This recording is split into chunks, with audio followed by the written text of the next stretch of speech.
உலகத்தில் உள்ள ஒவ்வொருவருக்கும் வேற வேற உடம்பு, வேற வேற மனம், வேற வேற அறிவு இருக்குது. இது மூணும் சேர்ந்தது தான் மனிதன் சொல்கிறோம். அதுதான் ஜீவன்.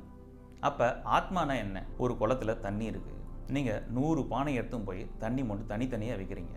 ஒவ்வொரு பானையிலையும் ஒவ்வொரு கலர் சேர்க்குறீங்க. இப்போ 100 பானையில் இருக்க தண்ணியும் வேற வேற கலரில் இருக்குது. அந்த பானை தான் உடம்பு. அதில் கலர் சேர்த்திங்கள, அதுதான் மனம் மற்றும் அறிவு. அந்த தண்ணி இருக்குல்ல, அதுதான் ஆத்மா. தண்ணிக்கு உருவம் இருக்கா? தண்ணிக்கு நிறம் இருக்கா? அது மாதிரி ஆத்மாவுக்கு உருவமும் நிறமும் கிடையாது. உங்களுக்கு பிறந்தநாள் வருது, நீங்கள் பிறந்தநாள் கொண்டாடுறீங்க. பிறந்தது யாரு? நீங்களா? இல்லையே, உங்கள் உடம்பு தானே. ஒரு நாள் இந்த உடம்பு இறந்தும் போகுது.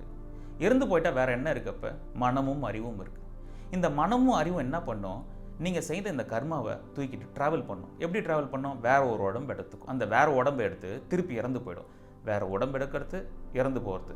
பர்த் டெத், பர்த் டெத், இதே தான் அதோட வேலை. இந்த உடம்பு இருக்குல்ல, இதுதான் பானை. அப்பப்போ இந்த பானையை மனமும் அறிவும் மாற்றிக்கினே இருக்கும். இந்த கர்மாவோட இந்த பாடி நீங்கள் இல்லைன்னு தெரிஞ்சு போச்சு. அதே மாதிரி இந்த மனமும் அறிவும் நீங்கள் இல்லைன்னு தெரிஞ்சு போச்சு. ஆனால் இந்த மனமும் அறிவும் இந்த ஆத்மாவை அறிய விடாமல் தடுத்துக்கினே இருக்கும். பல பல ஆசைகளை கொண்டு வரும், பல பல வண்ணங்களை கொண்டு வரும்.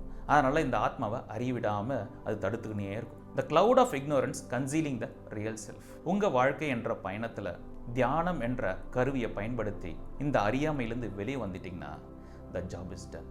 அதுதான் மோட்சம். That is liberation.